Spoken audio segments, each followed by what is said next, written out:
The auroras of Karen IV never truly slept. They rolled across the planet's thin, icy sky in bands of green and violet, shimmering above the city's protective dome like ribbons of light. Beneath that shield of energy, the capital of Veli's Prime spread out like a lattice of glass and stone. Floating platforms drifted between skyscrapers. Hover caravans hummed along magnetic veins. And above it all, the council citadel loomed, a tower of white alloy that pierced the clouds and glittered in the dim light of a distant sun. Commander Elena Vasquez paused at the base of the citadel and stared up. The cold air bit at her cheeks and her breath formed a thin mist in her helmet. She hated this place. The architecture was too perfect, too polished. It reminded her of the people inside, the kind who believed war was an inconvenience of the past, something they had evolved beyond. A transport pod floated down to the landing platform beside her, its surface glowing softly. Its doors slid open with a hiss. "Commander Vasquez," said a melodic voice from within. "The council is waiting." Elena stepped inside. The pod shot upward through layers of shimmering shields past patrol drones and gliding banners that bore the seal of the Galactic Council, a ring of 47 stars bound together. It was meant to symbolize unity. To Elena, it looked more like a chain. She checked the data slate in her hands one more time. It contained her presentation notes, power curves, kinetic energy calculations, and decades of research. All of it dismissed as primitive before she even spoke. "They think you're a joke," Admiral Chen had told her before she left Earth. "Good, let them." The pod slowed, and the doors opened into the Grand Assembly Hall. Elena had seen hollows of it, but the reality still made her chest tighten. The chamber stretched nearly half a kilometer under the Citadel's dome, tiered like a stadium. Representatives from every major species sat in their sections, arranged in a great spiral that wound inward toward the central stage. Some were humanoid, others were not. Glittering compound eyes blinked beside clusters of bioluminescent tendrils.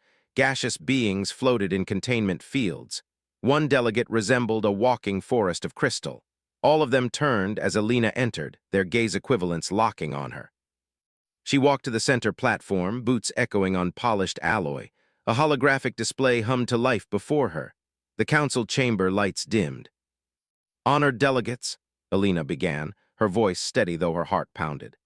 "I am Commander Elena Vasquez, Terran Federation Navy. I stand before you today to present our naval capabilities and discuss humanity's potential role in joint defense initiatives." She tapped her slate. A hologram materialized, a sleek Terran destroyer rotating slowly in the air. "This is the TFS Resolute, part of our 3rd Expeditionary Fleet. The Terran Navy currently operates 237 active vessels, ranging from corvettes to dreadnoughts." Low murmurs rippled through the hall. Elena ignored them. "Our primary armament consists of electromagnetic mass drivers, what we call railguns." She expanded the hologram to reveal the weapon systems. "They accelerate tungsten projectiles to velocities approaching 4% of light speed. The kinetic energy at impact is—" "Excuse me, Commander." The interruption came from the Quillian delegation, tall, willowy beings with skin like shimmering oil. One of them rose gracefully. "Did I hear you correctly? Solid projectiles." "Yes," Elena said evenly. "Kinetic impactors." The Quillian's expression was polite, but the condescension beneath it was sharp enough to cut steel. "Forgive my curiosity, but are you saying humanity still uses bullets?" Soft laughter rippled through the chamber. Elena's jaw tightened. "They are not bullets," she said. "They are hypervelocity slugs that deliver tremendous momentum to a target. We've found them highly effective." "Effective against what?" This time the question came from the Mother Rarian representative, a swirling sphere of luminous gas. "Commander, kinetic weapons were abandoned 10,000 years ago. They cannot penetrate modern armor. They are obsolete." More laughter, more dismissive smiles. Elena kept her face neutral. "Our simulations suggest otherwise." "Simulations," said Admiral Kell of the Zenthari Collective. He rose from his seat, towering above the assembly, silver scales catching the light. "Young Commander, perhaps your simulations lack certain realities. Allow me to demonstrate." He activated his own display. A massive Zenthari battlecruiser appeared, its hull layered with gleaming plates. "Composite armor 6 layers deep," Kell said proudly. "Each layer can withstand temperatures exceeding 100,000 degrees. Beneath them, dispersal systems that redirect plasma and particle beams across the hull. The hologram showed a barrage of energy weapons striking the ship. The armor absorbed the hits without so much as a scorch mark. This, Kell said, is impenetrable defense. We have perfected it. War, as you understand it, is no longer winnable. Fleets can fight for months without serious damage. Eventually, they must negotiate. This is why the galaxy is at peace. Applause swept the chamber. Kell turned back to Alina, scales glittering. Your kinetic weapons would do nothing. At best, they might scratch the paint. The laughter this time was open and unrestrained. Alina's hands curled into fists. She wanted to argue, to talk about momentum, mass, impact, geometry, but she could see it in their faces. They had already decided. "Thank you, Admiral," she said quietly. The rest of the symposium passed in a blur.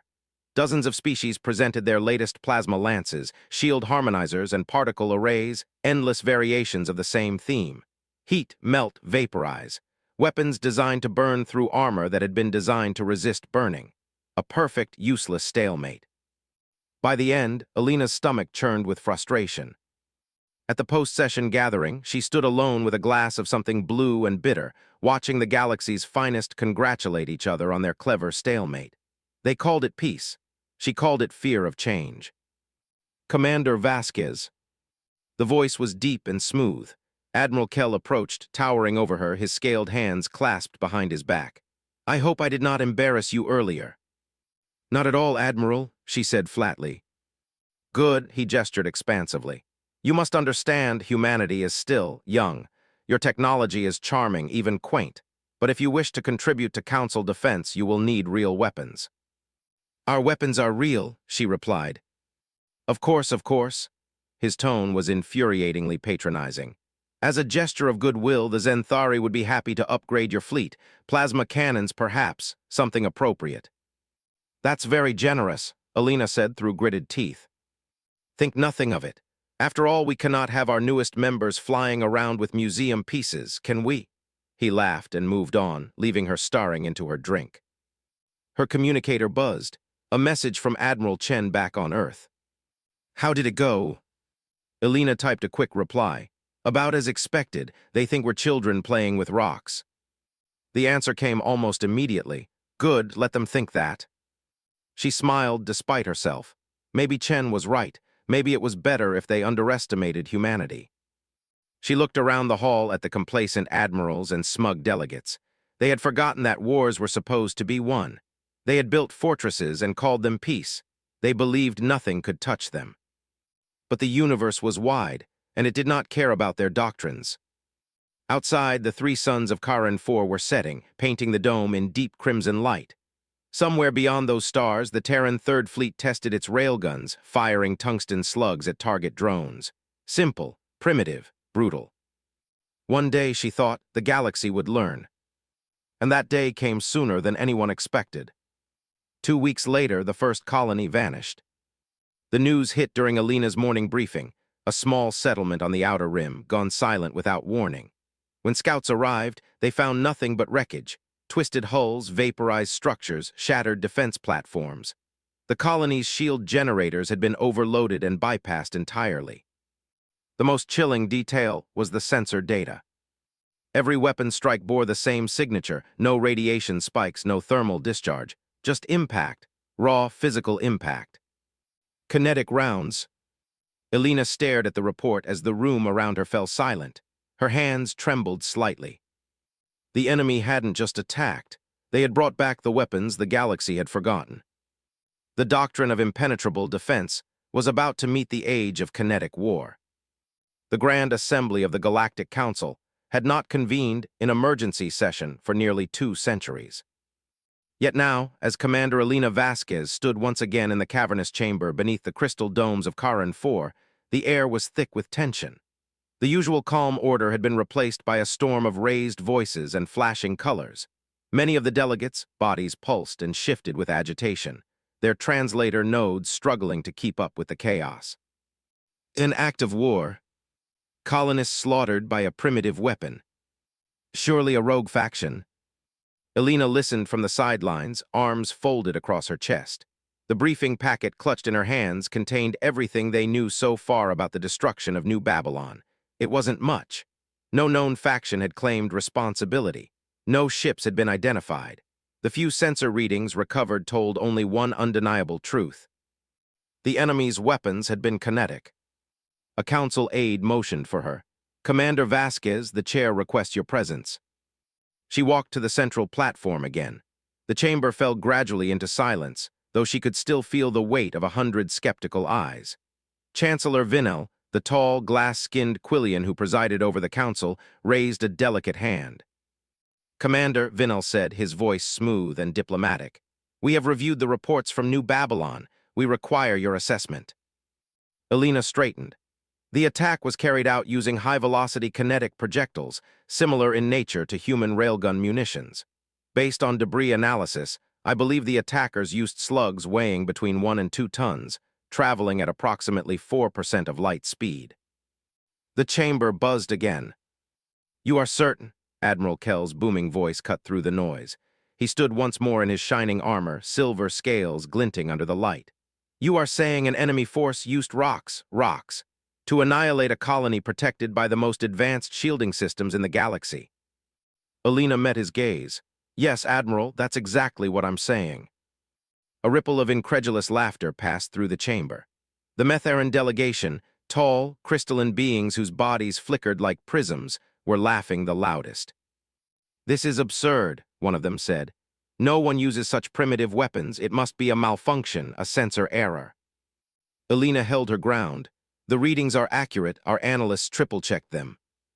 "And what of the perpetrators?" Vinnell asked. "Who are they?" "We don't know," Elena admitted.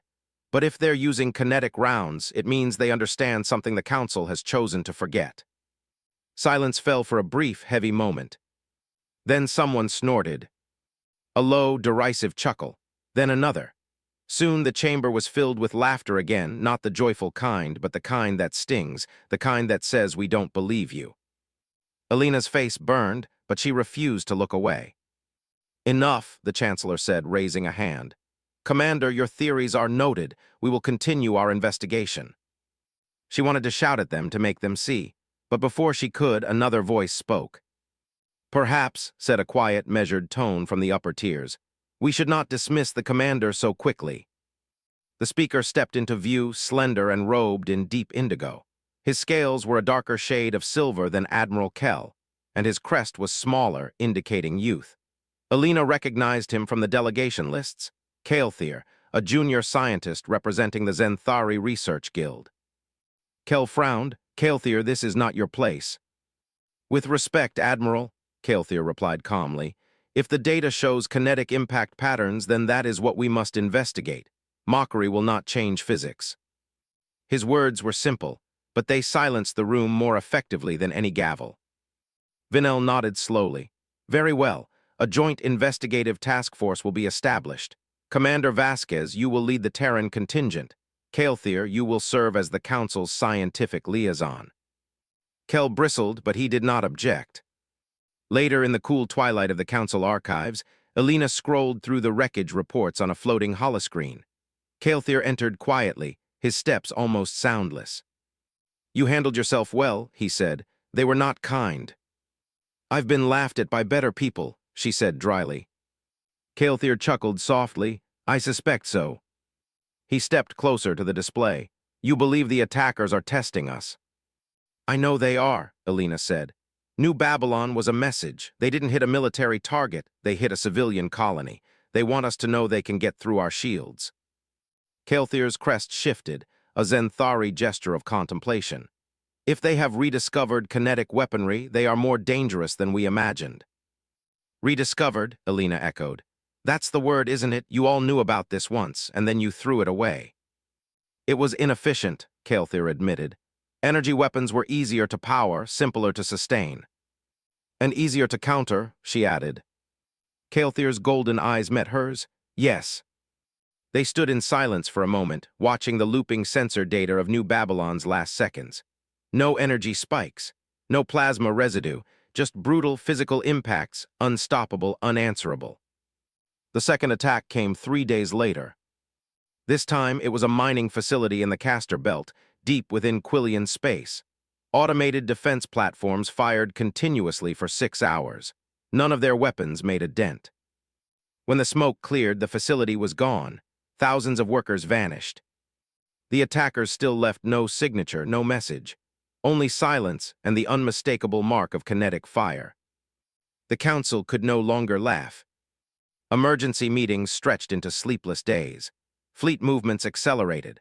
Worlds near the frontier began evacuating civilians. And for the first time in millennia, the words "total war" appeared in official council documents. Alina and Kael'thir spent long hours in the task force's secure lab. They analyzed every sensor log, every fragment of debris. Slowly, a picture began to emerge. "They call themselves the Vorkath," Kael'thir said one evening, studying intercepted transmissions. "A militant empire beyond the Eastern Rim, isolationists, we thought. Now it seems they were preparing." Alina stared at the tactical map, red lines carving into council space like knife cuts. "And their fleet." "Brutal," Kael'thir said. "Hundreds of ships. Their armor is unlike anything we've seen. Triple-layered, self-healing reactive plating. It shrugs off energy fire like rain." "They're building to take hits," Alina murmured, "and survive." "Exactly." Her communicator pinged, Admiral Chen. "Briefing in 1 hour," the message read. "Top priority." The war room aboard the Terran flagship Indomitable was bathed in blue light. The holomap at its center depicting a tide of red markers sweeping toward the core systems. "They've taken 7 systems," Admiral Chen said grimly. "Their next target is the Kepler Junction, a major trade hub, 4 billion civilians." "What's the Council's plan?" Alina asked. "To assemble the largest fleet in 5,000 years, Chen said. 500 ships, every major species is sending their best. Admiral Kell will command." Alina almost laughed. Kell, the man who thinks railguns are museum pieces. Chen's expression was unreadable. "He says this is a chance to test his doctrine, impenetrable defense versus unstoppable offense." "That's insane." "That's politics." Chen zoomed in on the Kepler system. "The Council also wants us there. Third Fleet is to hold back as a reserve force." "Reserve," Alina's voice was sharp. "They still don't think we can fight." "No," Chen said quietly, "they don't." 3 days later, the Third Fleet dropped out of FTL at the edge of the Kepler system. The sight was breathtaking. Over 500 Council warships formed a glittering sphere around the station. Zenthari battlecruisers with mirror-bright armor, Quillian carriers releasing clouds of drones, Metheran dreadnoughts bristling with plasma cannons. It was the most powerful fleet ever assembled. "They really are scared," Alina murmured on the bridge. "They should be," Chen said. "Long-range sensors picking up contacts," the tactical officer reported. "Vorkath fleet 3 hours out." Alina stared at the incoming swarm of red icons. The Vorkath had brought everything, 200 capital ships, 15 dreadnoughts larger than anything in Council history.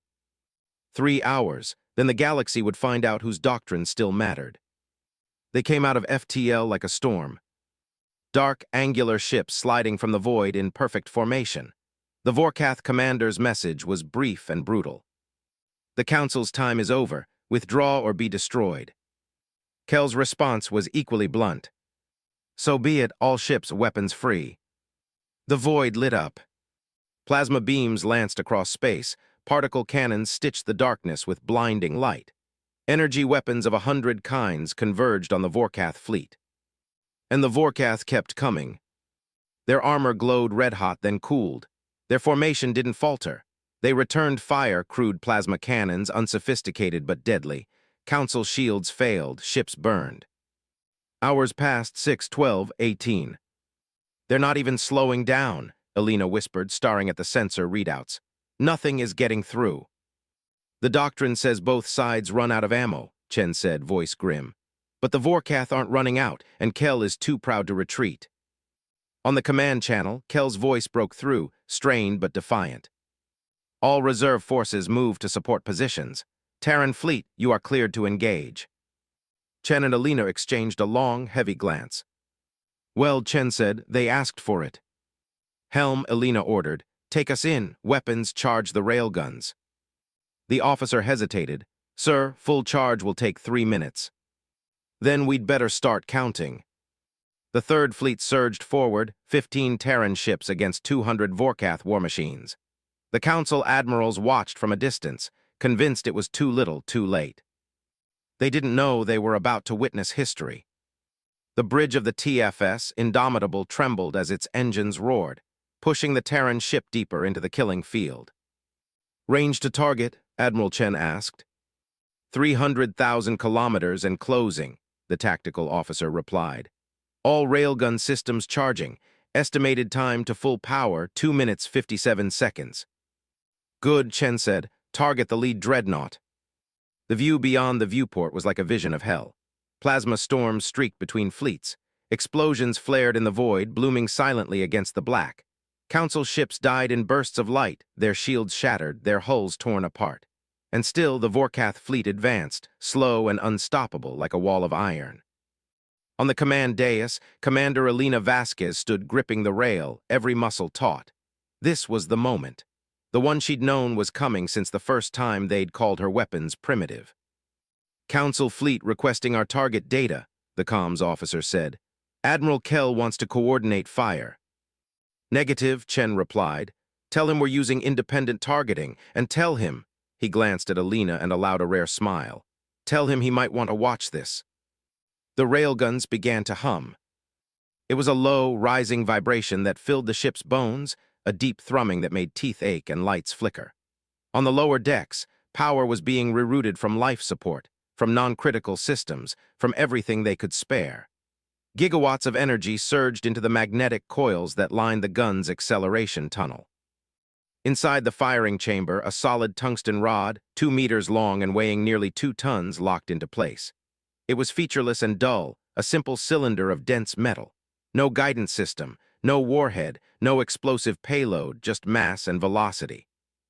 "Firing solution locked," the weapons officer reported. Her voice was steady, but her hands trembled slightly. "Target is Vorkath Dreadnought, designation Enemy 1. All ships report readiness." One by one, the other 14 Terran ships reported in. All guns charged, all targets locked. "On my mark," Chen said quietly. Elena closed her eyes for a moment.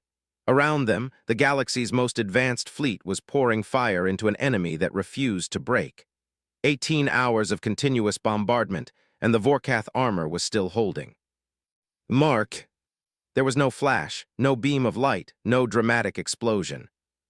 The railgun's discharge was almost silent, a single bone-deep thunk that shook the ship. And then the projectile was gone, flung down the barrel by magnetic force, accelerated to nearly 12,000 kilometers per second, 4% of the speed of light. It crossed the distance to the enemy in less than a second. The tungsten slug struck the dreadnought's forward armor dead center. There was no explosion, no glowing shield impact. The projectile didn't burn, melt, or vaporize the plating. It simply pushed through, punching a perfectly cylindrical hole 3 meters wide straight through the ship. It passed through the first armor layer, then the second, then the third. Through weapons bays, through crew compartments, through the ship's spine. It exited the stern, still traveling at lethal velocity.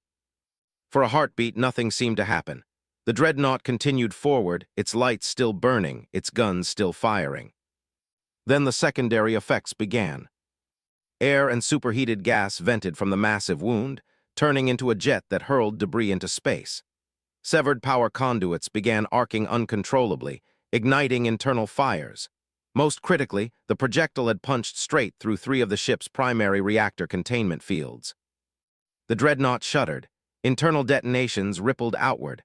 Armor plates blew free as explosions tore through the ship's guts. Moments later, the dreadnought's engines died, and the behemoth began to drift, listing and broken. "Direct hit," the weapons officer whispered, her voice full of awe.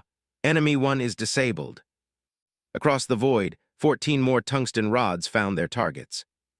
14 more Vorkath ships, dreadnoughts, cruisers, destroyers, were gutted by invisible spears of mass and momentum. The tactical display erupted in a scatter of red as ship after ship went dark. In 90 seconds, 15 Terran vessels had accomplished what 500 Council ships could not in 18 hours. On the Indomitable's bridge, there was silence. No one spoke, no one even breathed. They just stared at the sensor data, trying to process what they were seeing. "Sir," the comms officer said at last, voice trembling, "we're receiving transmissions from everyone. Every council ship wants to speak with us." "Put Admiral Kell through," Chen said. Kell's scaled face appeared on the main screen. The proud Zenthari admiral looked pale and shaken. His silver crest lay flat against his skull. "Admiral Chen," Kell said slowly, "your weapons, they ignored the armor." "Yes, sir." How is that possible? We've been firing for 18 hours." Chen gestured to Alina. "Commander Vasquez can explain." Alina stepped forward, bringing up a diagram of the impact on the holo display. "Admiral, energy weapons interact with matter gradually. They heat, ablate, and melt. Your armor is designed to absorb that energy and disperse it. But kinetic weapons don't behave that way. They don't melt anything. They don't care about temperature or dispersal. They deliver pure momentum." She pointed to the cross-section of the destroyed dreadnought. "At 4% of light speed, a 2-ton projectile doesn't care how strong your molecular bonds are. It doesn't care how thick your plating is. All that energy has to go somewhere, and it goes through." Kell stared at the diagram, his expression somewhere between horror and wonder. "You simply hit it very hard." "Yes, sir," Alina said. "We hit it very hard." Aquilian fleet commander appeared on the comm feed, his skin shimmering with disbelief. "Impossible. Kinetic weapons are primitive, inefficient. They work," Alina interrupted. "We never abandoned them like you did. While you perfected armor to stop plasma and particle beams, we kept refining kinetic weapons, making them faster, more accurate, more devastating. And because you stopped thinking about them, you stopped defending against them." The comm channels erupted into chaos. Dozens of voices shouted questions, argued, demanded explanations. "Silence," Chen ordered. "All ships stand down, the Vorkath are retreating. Do not pursue, I repeat, do not pursue." The tactical display confirmed it. The Vorkath formation, once unstoppable, was breaking apart. Their remaining ships were limping away, fleeing into the void. Not from the Council fleet. From 15 human ships. Hours later, the Terran fleet held position at Kepler Junction. The Vorkath had gone, leaving behind crippled ships and shattered confidence. "Sir," Alina said quietly, "Council ships are moving toward us." Chen frowned. "Weapon status?" "Cold, sir. They're not moving into firing range. They're forming up around us." A moment later, the comms officer smiled. "Sir, they're sending greetings. They're cheering us." The main screen split into dozens of feeds. Zenthari, Quillian, Metherin, and more. Applause in a dozen languages. Praise, awe, desperate questions. "How can we acquire these weapons? Will humanity share its technology?" Magnificent shooting. Then Kell's image returned. This time his tone was different, quieter. Humble. "Admiral Chen, Commander Vasquez, on behalf of the Galactic Council fleet, I want to thank you for your intervention. You saved Kepler Junction. You saved billions of lives." "We did what we came here to do," Chen said simply. Kell hesitated. "I owe you an apology. I called your weapons museum pieces. I said they would bounce off modern armor." "You said a lot of things, Admiral," Alina said, unable to stop herself. "I did," Kell admitted, "and I was wrong." He straightened. "The Council will want to speak with you, about your weapons, about humanity's role in our defense." Chen and Alina exchanged a look. "We'll be happy to discuss it," Chen said, "once Kepler is secure." "One more question," Kell said. "How long have you been developing these weapons?" "Railguns, about 300 years," Chen replied. "But humans have been throwing rocks since we lived in caves." Kell stared at him for a long moment, then made a sound halfway between a laugh and a groan. "The galaxy has been developing energy weapons for 10,000 years, and you beat us with rocks." "Very fast rocks," Alina corrected. The celebrations lasted for days. Council leaders hailed humanity as heroes. Strategic analysts rewrote centuries-old military doctrines overnight. The phrase kinetic supremacy appeared in every major news feed. But Alina knew this was not the end. It was only the beginning. The galaxy had seen what human weapons could do, and once knowledge existed, it could not be unlearned. Others would try to copy it, to counter it, to surpass it. And some, the Vorkath especially, would not forgive the humiliation. They had been defeated, but they were not destroyed. And somewhere in the dark reaches beyond Council space, they were already planning their next move. The news traveled faster than light. Within a day of the Battle of Kepler Junction, every world in Council space, from the industrial moons of the Metharan to the floating archives of the Kryn Collective, knew the story. 15 Terran ships, 90 seconds, 15 Vorkath capital vessels crippled or destroyed. The phrase spread like wildfire across comnets and diplomatic channels. The age of impenetrable defense is over. For millennia, the galaxy's military doctrine had been built around a single idea, that no ship could significantly harm another. Energy weapons burned, melted, vaporized, but armor absorbed, dispersed, repaired. Wars became sieges. Battles were endurance contests.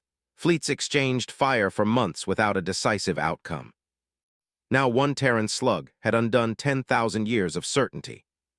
Commander Elena Vasquez stood before the window of the Terran embassy on Karan 4, watching the endless aurora paint the night sky. Down below, the city buzzed with activity. News drones zipped through the streets. Military convoys rumbled toward the Council's research complexes. And everywhere she looked, there were holo ads flashing the same words. New doctrine, new war. Everything's changing, said a voice behind her. She turned. Kael'thir stood in the doorway, his scaled crest half folded in a gesture of respectful uncertainty. Faster than anyone expected, Elena replied. It had to, Kael'thir said. The Council can no longer pretend its defenses are invincible. He crossed the room and joined her by the window. For a long moment, they stood in silence, watching the light-drenched skyline. Do you know what they're calling you? Kael'thir asked softly. I'm sure it's something flattering. The breaker of doctrines, he said. It is meant as both insult and praise. Elena gave a short, humorless laugh. I'll take it. The emergency session of the Galactic Council convened 3 days later. This time the atmosphere was very different. There was no laughter, no smugness. The chamber was packed, not just with the 47 full members, but with dozens of observer delegations who had never been invited before. Everyone wanted to see the humans. Holographic displays looped the same footage on repeat. 15 human ships firing, 15 Vorkath ships torn apart. 90 seconds that changed the galaxy. Chancellor Vinel's voice echoed through the hall. Honored delegates, we gather today to discuss the implications of the recent battle and the future of our collective defense doctrine.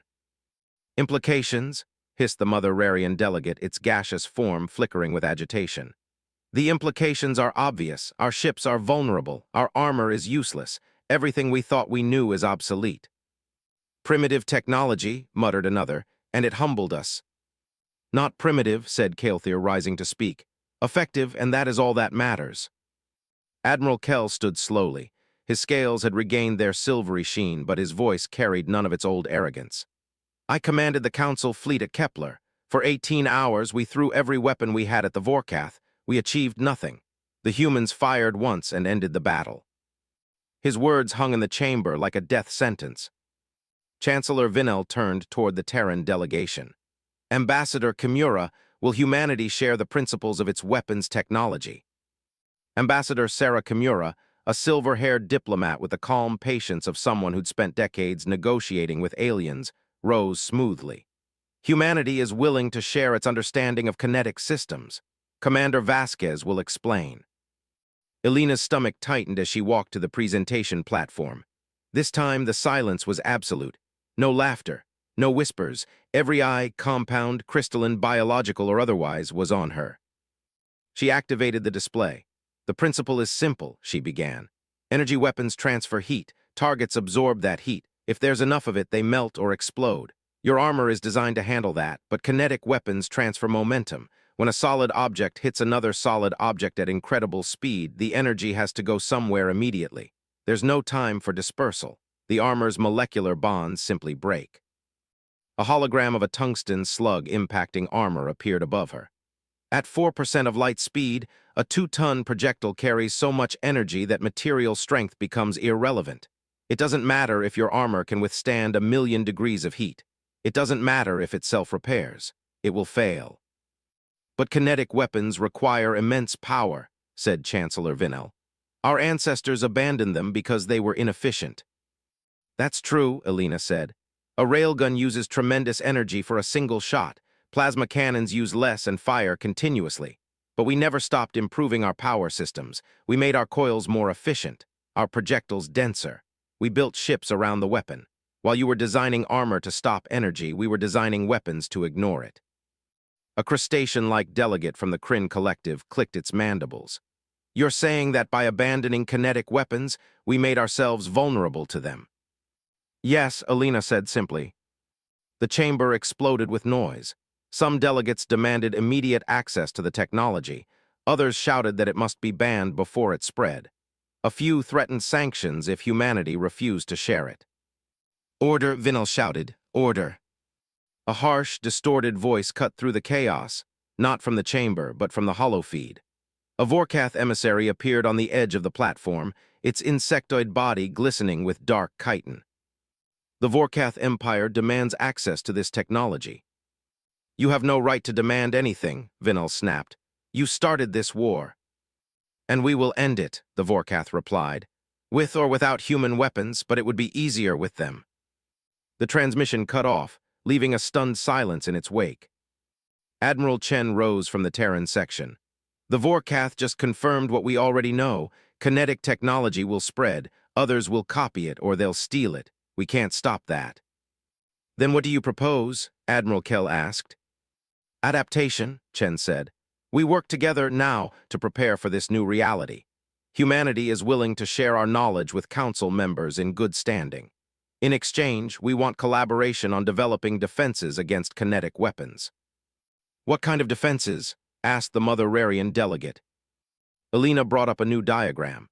Spaced armor, multiple layers with gaps to dissipate kinetic energy, electromagnetic fields to deflect incoming projectiles, enhanced point defense systems to intercept slugs before impact, evasive maneuvers, since kinetic weapons are harder to aim than beams, and most importantly, combined arms tactics that use both energy and kinetic fire together. Chancellor Vinel studied the diagrams.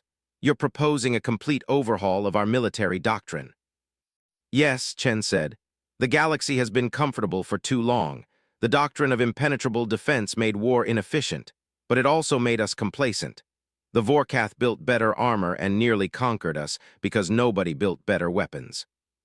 Kell's expression softened, and humanity did. Because we never stopped fighting, Chen said quietly. We never had the luxury of peace. Our history is violent and ugly, but that constant pressure forced us to keep innovating. Ambassador Kimura stepped forward. Therefore, the Terran Federation formally requests full membership in the Galactic Council, including a permanent seat on the Military Defense Committee. A wave of murmurs swept through the chamber. This time, though, they sounded thoughtful, not dismissive. We also propose a joint development program, Kimura continued. Human weapons specialists will work alongside Council scientists. We will share our knowledge of kinetic systems. You will share your expertise with energy weapons and defenses. Together, we build a doctrine that combines both. And in the meantime, asked a Sargonian delegate, what happens when the Vorkath return or when others use kinetic weapons against us? In the meantime, Chen said, the Terran Federation offers its fleets as a rapid response force. If another crisis arises, we'll be there with weapons that work. The council debated for hours. Finally, Chancellor Vinel spoke. We will vote on humanity's membership within the week, but I believe I speak for most of us when I say your admission is all but certain. There is one condition, Kell added, rising to his feet. Human railgun technology must remain under Terran control until countermeasures are developed. We cannot allow every species to arm themselves with unstoppable weapons overnight. Agreed, Chen said. We will share principles, work on theory, but the actual weapons stay in human hands until we're all ready. There were a few grumbles, but no formal objections. And so, for the first time in history, humanity stood not as guests, not as outsiders, but as equals at the galactic table. 1 year later, Elena stood on the observation deck of Forge Station Alpha, orbiting Mars. Below her, construction yards spread like a web of steel and light. Dozens of ships were under construction, some human, some alien, most hybrids. There, Chen said, pointing to a nearby vessel, Zenthari hull with Terran railguns. And that one, Kael'thir added, a Quillian carrier with electromagnetic shielding. Elena nodded. The galaxy is learning. It's also racing, Chen said grimly. Everyone's building weapons, everyone's building defenses. The stalemate is gone. Kael'thir looked at her, and was that not the point? Elena sighed. It was, but we've started something we can't stop.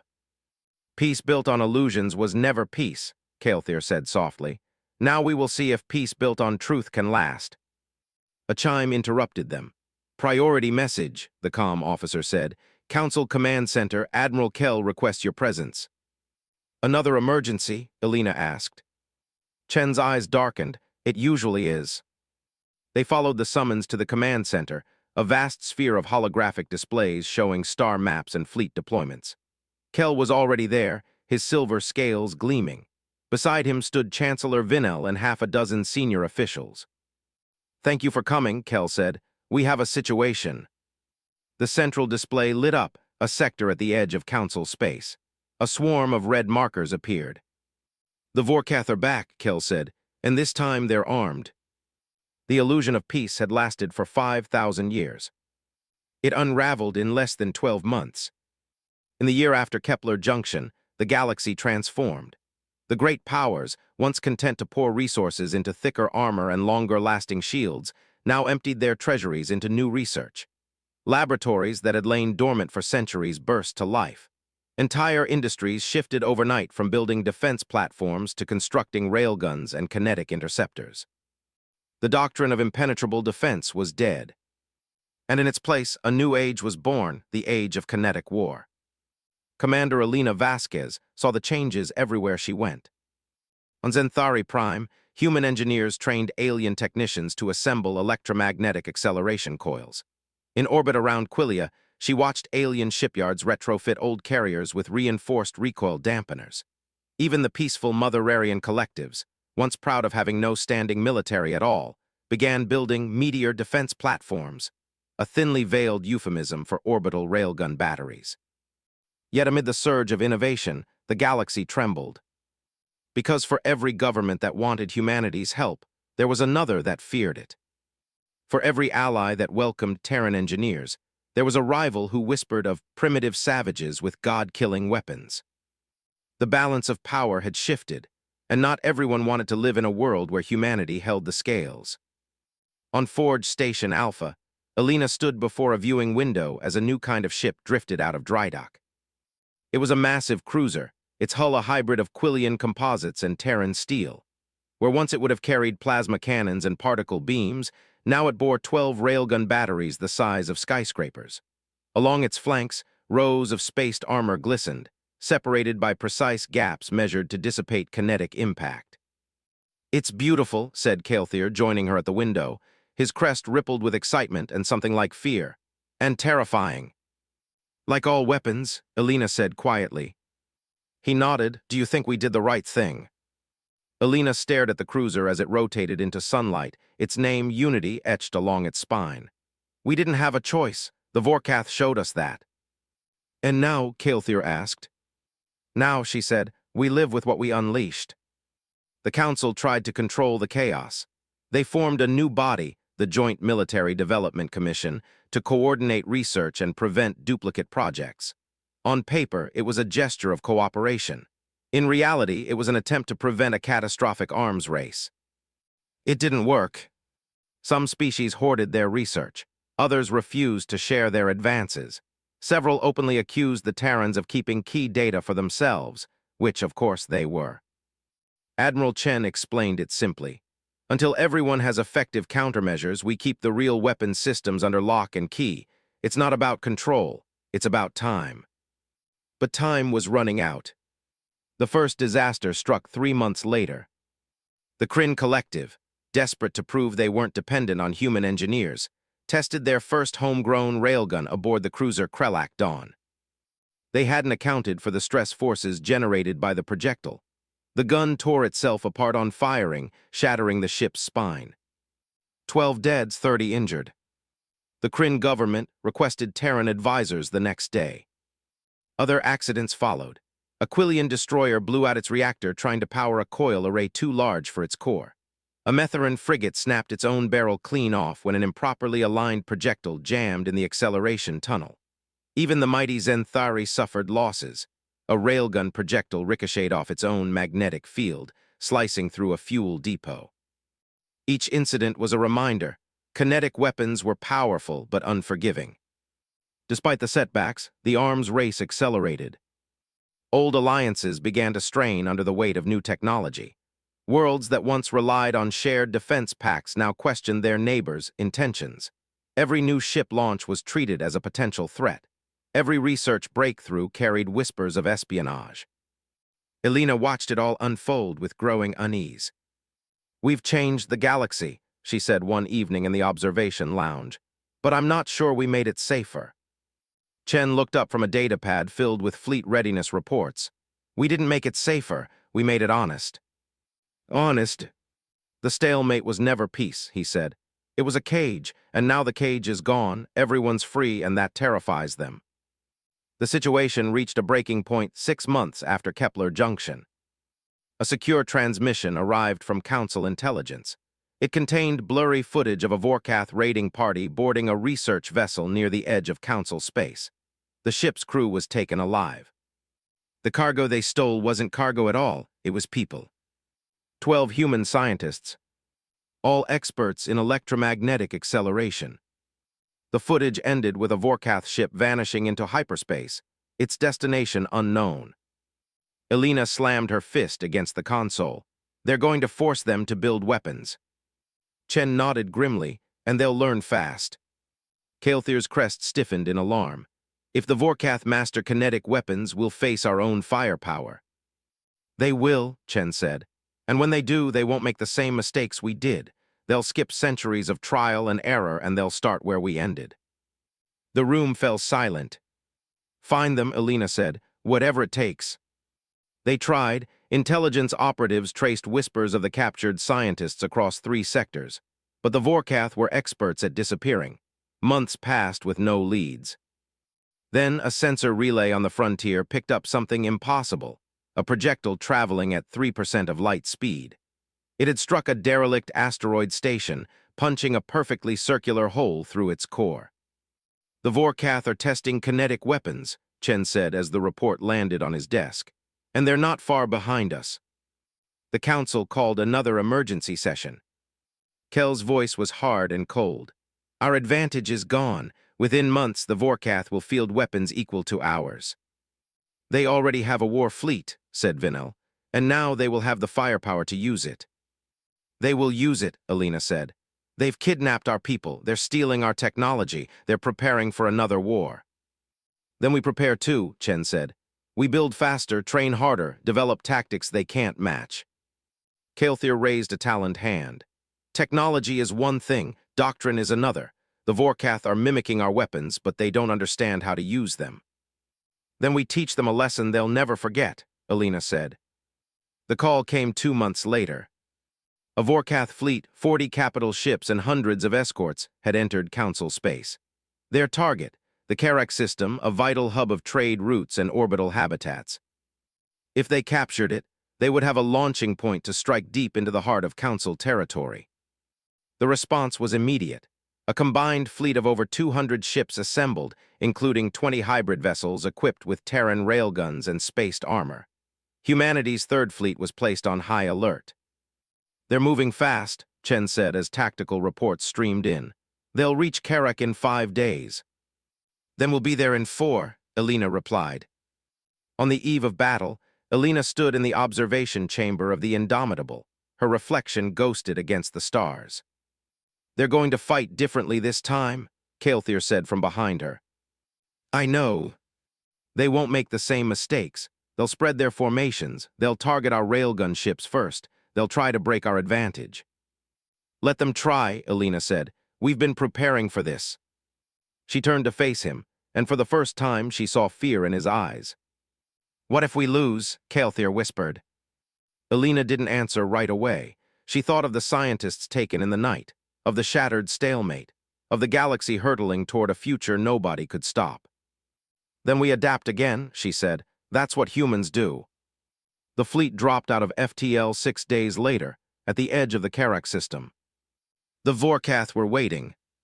Their ships were different now, sharper, darker, bristling with new weapon mounts. And when the first sensor scans came back, Alina's stomach dropped. "They have kinetic weapons," Park, her tactical officer, reported.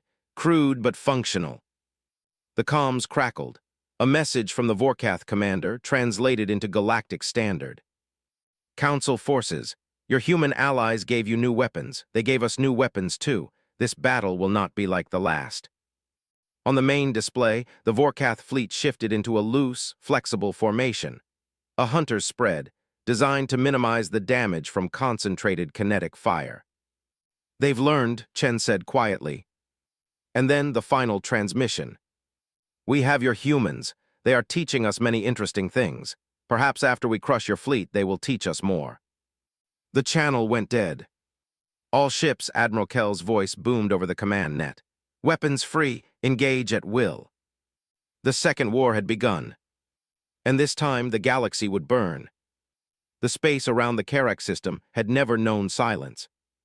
Trade ships, supply convoys, orbital stations. It was one of the busiest crossroads in all of Council space.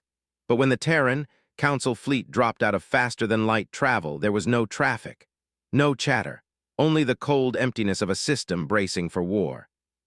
The Vorkath fleet was already there.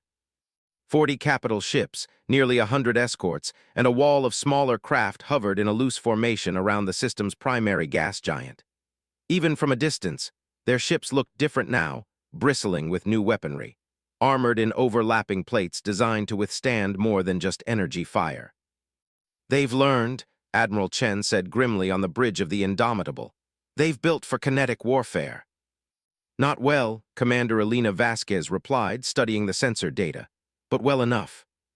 She saw the telltale signs of rushed engineering, oversized coil housings, power cores running dangerously hot, gun mounts welded into frames never designed for the recoil. They stolen the technology, yes, but they hadn't mastered it. "Not yet." The command channel crackled to life. "Council forces," came the guttural voice of the Vorkath fleet commander, translated into a dozen tongues. "Your human allies gave you new weapons. They gave us new weapons too. This battle will not be like the last." Admiral Kell responded, his voice hard and cold. "Vorkath fleet, you are in violation of Council space and are suspected of holding human prisoners. Surrender immediately or face destruction." The reply came quickly. "We have your humans. They are teaching us many interesting things. Perhaps after we crush your fleet, they will teach us more." The transmission cut off. A chill went through the Indomitable's bridge. "Status?" Chen asked. "All ships reporting combat ready," said Park, the tactical officer. "Shields stable, railguns charged, plasma batteries online." Chen nodded once, "Then let's get started." The fleets advanced. The Vorkath came on in a broad wedge formation, slower than their usual charge, more deliberate, like predators learning to stalk instead of simply pounce. The Council fleet mirrored the maneuver, spreading out to avoid presenting concentrated targets. Alina's heart hammered as the distance closed. For a moment, both sides seemed to hesitate, two armies poised at the edge of a precipice. Then the void erupted. There was no blinding flash, no cinematic beam of light. There were only blips on the sensors, invisible projectiles screaming through space at relativistic speeds. The first impacts were devastating. A Quillian cruiser vanished in a blossom of fire, its bridge speared by a tungsten slug that tore through 6 decks and detonated the reactor. A Vorkath destroyer split in half as a kinetic round shattered its central support frame. Both fleets staggered as the new reality of war hit them, literally, harder than anything they had ever faced. "Status report," Chen barked. 3 Council ships destroyed, 5 heavily damaged, Park reported. Vorkath losses, 4 escorts disabled, 1 cruiser venting atmosphere. Alina gritted her teeth. This is going to be ugly. And it was. For the first time in galactic history, space became a killing field. Energy beams still lanced across the void, bright streaks of light that scorched armor and flared shields. But now they were only part of the battle. Invisible, unstoppable projectiles crisscrossed the battle space, turning distance itself into a weapon. Ships that had once been able to shrug off months of energy fire were torn apart in minutes. A single slug, if it found a weak point, could split a capital ship like an eggshell. The doctrine of impenetrable defense was well and truly dead. On the Indomitable's bridge, Elena studied the tactical display. "They're aiming where we were," she said suddenly, "not where we're going." Park blinked. "What?" "They're using our stolen weapon designs," Elena said, her voice quickening. "But they're firing them like energy weapons, straight-line trajectories, predictive models based on shield hits. They don't understand the timing. They don't understand the lead calculations." Chen's eyes lit with understanding. "They copied the weapon, not the doctrine." "Exactly." "Helm," Chen shouted. "Initiate evasive pattern Delta 7, continuous acceleration shifts every 90 seconds. The fleet responded instantly, weaving through the void in a complex dance of thrust bursts and gravity-assisted turns.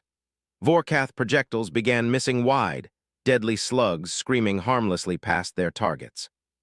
"They're firing where we were," Park said, astonished. "They can't hit us." "Good," Chen said. "Now let's teach them how to fight a real war." "Target their command ship," Elena ordered. "If we take out their coordination, the rest will crumble." "All ships," Chen transmitted over the fleet channel. "Link targeting systems, prepare for synchronized volley."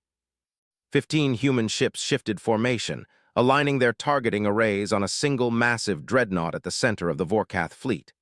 Their magnetic coils began to hum, charging with lethal intent. "Railguns at full power," Park reported. "Projectile solutions locked." "On my mark," Chen said. 3, 2, 1, fire." The void shuddered. 15 tungsten rods screamed across the battlefield at a fraction of light speed. Each one approached its target from a different vector: top, bottom, flanks, rear, leaving the Vorkath command ship no room to dodge, no way to angle its armor. The impacts hit like God's fists. One slug punched through the dreadnought's bridge. Another bored through its reactor chamber. 2 more shattered its primary engines. The ship buckled, split, and detonated, a billion tons of metal reduced to incandescent fragments. "Direct hit," Park shouted. "Command ship destroyed." Across the Vorkath fleet, formation lines faltered. Without centralized coordination, their firing solutions grew sloppy. Their attempts at flanking maneuvers dissolved into chaos. "Press the advantage," Chen commanded. "All ships coordinated fire on their forward line." The battle turned. The Terran Council fleet moved as one, combining precise kinetic salvos with waves of energy fire. The Vorkath, deprived of leadership and doctrine, struggled to respond. Their new weapons were powerful, but power alone wasn't enough. 3 hours into the battle, a Vorkath battleship exploded under a combined railgun and plasma strike. 2 more were disabled by sustained projectile fire. A destroyer tried to ram a Quillian carrier and was torn apart mid-charge by a tungsten slug that struck with the force of a small moon. "They're breaking," Elena whispered. "Don't let them regroup," Chen said. "Keep the pressure on." But victory did not come without cost. 7 Council ships were lost, including 1 Terran destroyer that took a direct hit to its magazine and vanished in a silent, blinding flash. Hundreds of lives were lost in minutes. The Indomitable herself shuddered as a Vorkath projectile tore a ragged hole through her secondary decks. And still the fleet pushed forward. For every blow they took, they delivered 3. For every ship lost, 2 Vorkath vessels were crippled. The balance shifted inexorably. At last, 3 hours after the first shot was fired, the Vorkath line broke. "Enemy ships are retreating," Park reported. "FTL signatures detected." "Do not pursue," Chen said. "Repeat, do not pursue. Secure the system. Begin recovery operations." A cheer erupted across the bridge. A weary, ragged cheer, but a cheer nonetheless. An hour later, boarding teams breached the remains of the Vorkath flagship, a battered cruiser adrift near the system's edge. Inside, deep in a heavily shielded compartment, they found them. 14 human scientists. Thin, exhausted, alive. Elena was there when they were brought aboard the Indomitable. One of them, a young woman with hollow eyes and trembling hands, grabbed her arm as she passed. "They made us help them," she whispered. "They forced us to explain the railgun systems." "It's all right," Elena said gently. "You did what you had to do." They built weapons, the woman said, tears streaking down her face. Did we do this? Did we cause this? Elena hesitated. The words that rose to her lips felt heavy, complicated, too complicated for a battlefield corridor. No, she said softly. You didn't cause anything. The Vorkath would have built these weapons eventually. The galaxy can't unlearn what it's seen. The scientist nodded weakly. I just wanted to build good things, she whispered. Not this. Elena held her gaze. Sometimes building good things means teaching others how to stop bad ones. Later, as cleanup operations began, Elena stood once more at the observation deck. The wreckage of the battle drifted silently below, shattered hulls, debris clouds, the skeletal remains of ships that had once been invincible. The Vorkath had been defeated, their fleet scattered, their commanders captured or dead, the human prisoners were safe. But victory brought no joy. Chen joined her, his uniform scorched, his face lined with fatigue. The council wants to give us medals, he said. Commendations, honors. Elena didn't turn to look at him. Do you think we did the right thing? He was silent for a long moment. We ended the stalemate, he said finally. We ended the illusion of peace. Did we make things better, she asked quietly, or just more dangerous? Chen's voice was low. The stalemate didn't keep peace, it just hid the war beneath the surface. The Vorkath proved that. They stood in silence, watching the stars burn cold and distant beyond the shattered ships. And far away in the darkness between those stars, something stirred, a new shadow rising from the ashes of an old war. The Vorkath are defeated, the human scientists are saved, but the galaxy has changed forever. Peace is further away than ever, and something darker is coming. The war ended not with a surrender, but with silence. 3 weeks after the Battle of Karak, the Vorkath Empire sued for a ceasefire. Their fleets were shattered, their shipyards crippled. Their vaunted armor, once the envy of the galaxy, lay in smoking fragments across half a dozen star systems. But the silence that followed wasn't peace. It was something deeper, heavier, a weight pressing on every star, every government, every mind. The galaxy had changed forever, and no one knew what would rise from the wreckage. Commander Elena Vasquez stood on the bridge of the Indomitable, watching the stars slide past as the ship drifted toward Karan 4. Her reflection stared back from the viewport, older, more tired, but harder too. The eyes of someone who had seen too much death and learned too many truths. How does it feel? Asked Kael'thir softly, stepping up beside her. How does what feel? Elena replied. Victory. She stared at the swirling lights of hyperspace. It doesn't feel like victory. Kael'thir nodded, his crest lowering in agreement. Because it is. No, she said quietly, it's survival. The Galactic Council convened again, this time under an atmosphere of unease rather than celebration. Entire fleets had been destroyed. Casualty lists stretched for pages. Whole planets mourned sons and daughters who had never come home. Yet despite the grief, one truth united them all. The doctrine of impenetrable defense was gone. And it was never coming back. The chamber was silent as Chancellor Vinel spoke. For millennia, we believed our walls would protect us. We believed that peace could be preserved by hiding behind impenetrable defenses. We were wrong. Murmurs rippled through the assembly. The Vorkath taught us that walls can be broken, Vinel continued. And humanity taught us that what matters is not the wall, but the will to adapt, the courage to change, the strength to keep building no matter what tries to tear us down.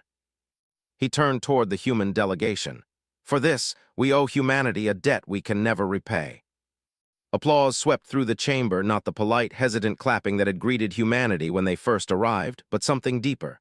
Respect, gratitude, fear too perhaps, but not disdain. Effective immediately, Vinel declared. The Terran Federation is granted full membership in the Galactic Council, including a permanent seat on the Military Doctrine Committee. Humanity will lead the development of our new defense paradigm. The motion passed without a single objection. Weeks later, Elena stood in the cavernous heart of the Aegis Institute, the Council's new joint research facility orbiting a barren moon near the galactic core. The station stretched for kilometers, a lattice of laboratories, dry docks, and testing chambers built to design the future. Everywhere she looked, humans and aliens worked side by side. Zenthari scientists calibrated electromagnetic field generators. Quillian engineers adjusted armor spacing on prototype cruisers. Human technicians ran simulations of new deflection grids.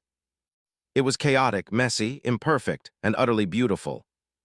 Kael'thir joined her, datapad in hand. They're calling it the Unified Doctrine Project. Elena smiled faintly. Has a nice ring to it. It's ambitious, Kael'thir said. Hybrid defenses, kinetic interceptors, adaptive shielding, and more offensive projects than I care to count. They'll need all of it, Elena said. The next war won't look like the last. Kael'thir gave her a sideways look. Do you really think there will be a next war? She was quiet for a moment. There's always a next war. In the months that followed, the galaxy settled into an uneasy equilibrium. The Vorkath withdrew behind their borders, licking their wounds. They signed a formal ceasefire treaty but refused to call it peace. Intelligence reports suggested their scientists were still working, refining, adapting, preparing. Other powers, emboldened by the fall of the old doctrine, began their own experiments. Kinetic weapons proliferated. Hybrid fleets launched. Some spoke of forming new alliances. Others whispered about preemptive strikes. The age of stalemate was over. The age of movement, of adaptation and escalation had begun. And humanity was at its center. One evening, Elena found herself back where it had all begun, on the surface of Charon 4, beneath the shimmering auroras of its eternal night sky. She sat alone on a balcony overlooking the city, a mug of coffee cooling in her hands. Kael'thir found her there, as he often did. You're quiet, he said. Thinking, she replied. About the war. About what comes after. Kael'thir sat beside her, his crest glowing faintly in the light. We've built something remarkable, he said, a partnership no one believed possible. Partnerships break, Elena murmured. So do walls, Kael'thir countered, but we build them anyway. She smiled at that. You sound like a human. Don't insult me. They laughed, a small, honest sound that cut through the weight of everything around them. After a long silence, Kael'thir spoke again. Do you regret it? Elena frowned. Regret what? Any of it introducing kinetic weapons, ending the old doctrine, changing everything. She stared out at the alien stars and thought about the question, really thought about it, about the battles fought, the lives lost, the knowledge unleashed that could never again be contained. Sometimes, she admitted, sometimes I wonder if we opened a door that should have stayed shut. And yet, Kael'thir said softly, you opened it. Because someone had to. Why? She turned to him. Because hiding behind walls isn't peace. Because pretending we're safe isn't the same as being safe. Because if war was coming anyway, I'd rather face it prepared than blind. Kael'thir nodded slowly. That's what I've learned about humans, he said. You face what's in front of you, even if it scares you. Especially if it scares us, Elena said. Weeks later, she was summoned back to Forge Station Alpha. There, deep within a secure chamber, Admiral Chen and Chancellor Vinel waited for her beside a projection of deep space sensor data. A cluster of unknown signals glowed faintly at the edge of Council territory, organized, deliberate, and growing. What is it? Elena asked. Not Vorkath, Chen said. Something else, something older. Vinel's voice was heavy. We believe it's the Sarek Collective. They vanished 2,000 years ago after the last Galactic War. We thought they were extinct. They're not, Chen said, and they're coming back. Elena studied the data, fleets of unknown configuration, approaching from beyond mapped space. How long, she asked. 18 months, Chen said, maybe less. Elena took a deep breath. Then we'd better get ready. On the day humanity was formally sworn in as a permanent member of the Galactic Military Council, Elena stood before the assembled delegates, a sea of faces from 100 worlds. She spoke not as a soldier or an engineer, but as a representative of her species. Humans are not the strongest, she said. We're not the smartest, we're not even the most advanced, but we are relentless. We build when others surrender, we adapt when others break, and when the universe changes, we change with it. She paused, letting the words settle. For 10,000 years, this galaxy hid behind walls and called it peace. That peace is gone. It will never return. But maybe, just maybe, something better can replace it. Not peace built on fear, not safety built on illusion, but strength built on trust. She looked out over the silent chamber. Let this be the first lesson of the new age, that no wall is impenetrable, and that no enemy is unstoppable as long as we stand together.